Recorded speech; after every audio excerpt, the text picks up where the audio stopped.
أعوذ بالله من الشيطان الرجيم. بسم الله الرحمن الرحيم. ألم تر كيف فعل ربك بأصحاب الفيل ألم يجعل كيدهم في تضليل وأرسل عليهم طيرا أبابيل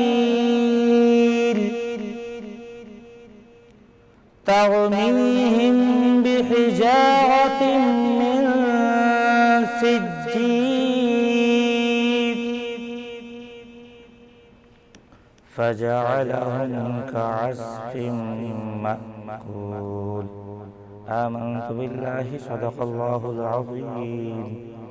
شروع واحد کی وحدانیت سے جو واحد اس کائنات کا مالک ہے.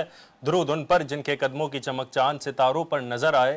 جدھر سے وہ گزر جائیں وہی راہ چمک جائے، دمک جائے، مہک جائے، بنے رونق کے گلزار. السلام علیکم خواتین و حضرات، میں انوار خان یوسف زئی اور میری ساتھی میزبان سندر سلیم آپ کو خوش آمدید کہتے ہیں عشق سیام میں. ناظرین محترم، ہم نے 15ویں روزے کی افطاری کی ہے اور 16ویں روزے کی سحری کی جانب گامزن ہے. ناظرین محترم، کیونکہ ہم نے آج کا جو موضوع رکھا ہے وہ بڑی ہی دلچسپ ہے. آج کا موضوع آپ کے لیے بہت ہی زیادہ استفادہ کرنے کے حامل ہے اور آپ کے گھر کے اور آپ کی زندگی کے مسائل کو بہتر بنانے کے لیے بہت ہی بہترین ہے. اور کیوں نہ بہترین ہو، کیونکہ آج کا ہمارا جو موضوع ہے وہ اولاد تربیت ہے. اور آج عشق سیام میں ہم بات کریں گے ناظرین کہ حضور اکرم صلی اللہ علیہ وآلہ وسلم نے آقا دو جہاں نے کس طریقے سے حکم دیا اولاد کی تربیت کرنے کے لیے. آپ نے اپنے نواسوں کی کیسے تربیت فرمائی. حضرت علی مشکل کشا رضی اللہ تعالی عنہ نے کس طریقے سے اپنے اولادوں کی تربیت کی.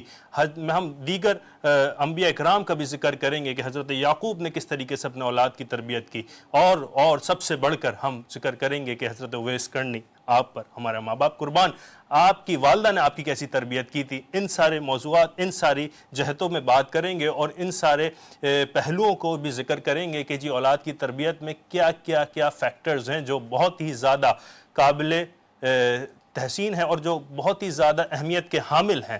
کیونکہ ان کے بغیر، کیونکہ ایک اولاد کی آپ نے بہترین تربیت کی تو آپ کے معاشرے کے، آپ کے ملک کے بہت سارے مسائل حل ہو جاتے ہیں. اور دین نے کیا حکم دیا ہے اس حوالے سے، احادیث کیا ملتی ہیں اس حوالے سے، قرآن نے کیا کہا ہے اس حوالے سے، صحابہ اکرام کا کیا طریقہ رہا ہے اس حوالے سے، تابعین تبع تابعین کا کیا طریقہ رہا ہے اس حوالے سے، اولیاء اکرام کا کیا طریقہ رہا ہے اولاد کی تربیت کے حوالے سے. اور اس پر بھی بات کریں گے کہ آج کل کے حالات میں، آج کل کے دور میں وہ کون سی کمیاں ہیں جو والدین اپنے بچوں کی تربیت میں چھوڑ دیتے ہیں، جس کی وجہ سے اب جو ہے ہمیں اس طرح کے بچے اور اس طرح کے ادب و آداب نظر نہیں آتے. بالکل. اور کاؤنسلنگ کا بھی ایک بہت بڑا فقدان ہے. بہت سارے مسائل ہیں جس کو فقدان ہے، اس پہ بھی نظر کریں گے. مگر اس سے پہلے میں تعارف کرواتا چلوں بلا توقف میرے ساتھ موجود بہت ہی اچھے، بہت ہی پیارے عالم دین جیسا ان کا علم ہے. اور کیوں نہیں ہو، ان کو زمانہ اسلامک اسکالر کے نام سے جانتا ہے. اور جب یہ بولتے ہیں تو میں کہتا ہوں کہ ان کے بولنے کی تائید کی جاتی ہے. اور آپ بھی سنتے ہوئے یہی کہتے ہوں گے کہ یہ جو بات کہہ رہے ہیں کوئی منافی نہیں ہے احادیث سے، کوئی قرآنی آیت سے منافی نہیں ہے. کسی جو یہ دلیل دیتے ہیں وہ بالکل آتھینٹک دلیل ہوتی ہے اور بہت ہی تحقیق کے بعد یہ آپ سے گفتگو کرتے ہیں. کسی تعارف کے محتاج نہیں. بہت اچھے، بہت پیارے. سلام پیش کرنا چاہوں گا حافظ ارشد رفیق صاحب کو. السلام علیکم قبلہ. خیریت سے؟ وعلیکم السلام ورحمۃ اللہ وبرکاتہ. الحمدللہ رب العالمین. ماشاءاللہ بہت خوبصورت لگ رہے ہیں. بہت اور شکریہ. جیسے روزانہ لگتے ہیں اس سے زیادہ اور زیادہ آج جتنے روزے گزرے جا رہے ہیں آپ کے چہرے پہ نور اتنا ہی زیادہ بڑھے جا رہا ہے. نگاہوں کی خوبصورتی ہے. اللہ پاک یہ آپ حسن کے نظر تو ہے نگاہوں کو مگر آپ کے تازہ اوپر رکھے. اور آپ کا جو حسن ہے اسی پہ نظر ہے. بہت شکریہ. ماشاءاللہ. اور ہمارے ساتھ ہمیشہ کی طرح ہوتے ہیں ہمارے آئی ٹی ایکسپرٹ جو کہ سوشل میڈیا ایکٹیوسٹ ہیں، آپ ڈیجیٹل میڈیا مارکیٹر ہیں، آپ ای کارڈ کے مینیجنگ ڈائریکٹر ہیں. اور میں کیا کیا ان کی تعریف میں آپ کو بتاؤں. آپ 100+ ایوارڈز ونر ہیں. اس کے علاوہ آپ گوگل سرٹیفائیڈ ہیں. آپ ماشاءاللہ گولڈ میڈلسٹ ہیں. آپ یقیناً سمجھ گئے ہوں گے میری مراد ہے جناب عدنان شیخ صاحب سے. السلام علیکم. جی وعلیکم السلام. کیسے ہیں جناب؟ خیریت سے؟ ٹھیک ٹھاک؟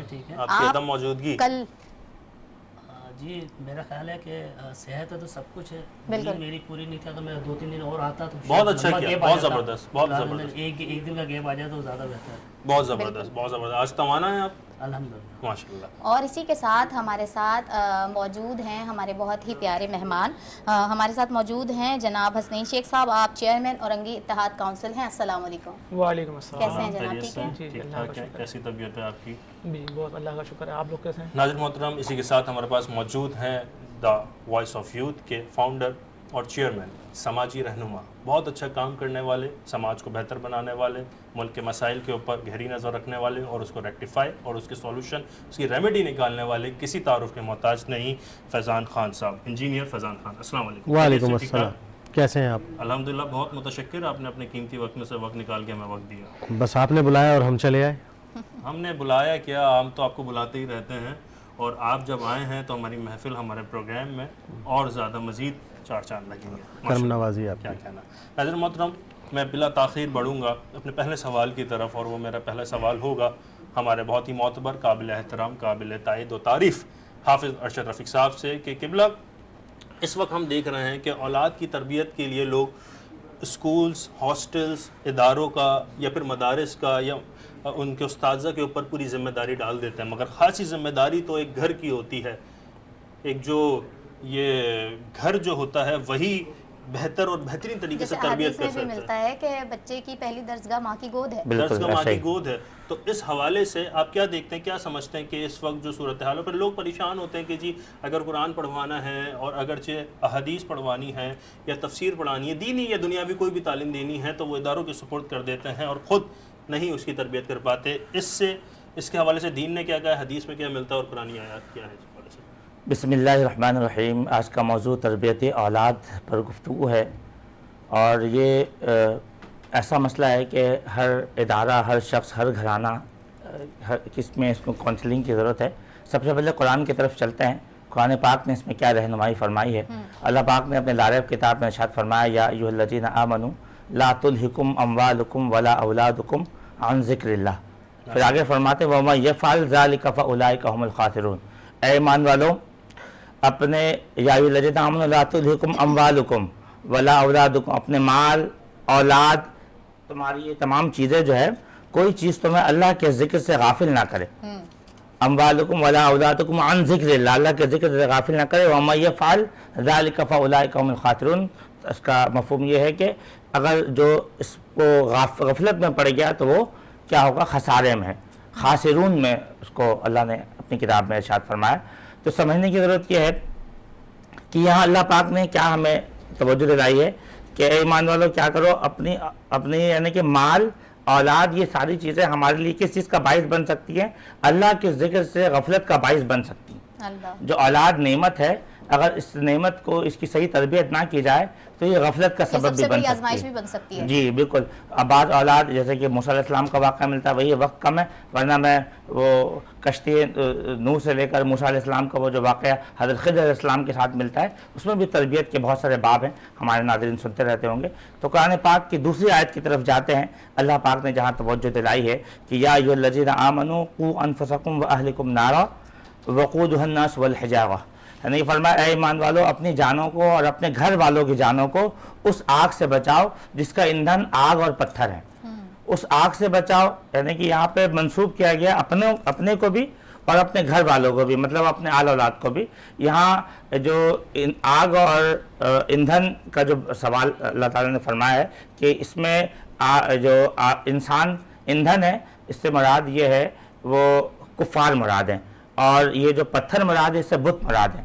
تو یہ دو آیتیں ہمیں اس طرف توجہ دلاتی ہے کہ اپنے بچوں کی تربیت کرنے کے لیے سب سے پہلے قرآن کے اس آیت کے مطابق ہمیں اپنی زندگیوں کو ڈھالنا ہوگا، اس طرف لے کے چلنا ہوگا جس طرح قرآن نے ہمیں رہنمائی عطا فرمائی ہے. بالکل بالکل ماشاء اللہ. بہترین اور بہت ہی اچھی گفتگو کرتے ہیں ہمیشہ ہی حافظ صاحب. میں عدنان شیخ صاحب کی طرف آؤں گی. جناب آج جو ہمارا موضوع ہے وہ موبائل فون کے حوالے سے ہے، موبائل فون کی سیکیورٹی کے حوالے سے ہے کہ اپنا فون کسی اور کے حوالے نہ کیا جائے. لیکن کیونکہ ہمارا موضوع تربیت اولاد بھی ہے تو میں چاہوں گی سب سے پہلے آپ اس پر روشنی ڈالیں کہ جب ہم اپنے بچوں کو سوشل میڈیا یوز کرنے کی اجازت دیتے ہیں تو اس میں والدین کا کردار کیسا ہونا چاہیے؟ جی بہت بہت شکریہ.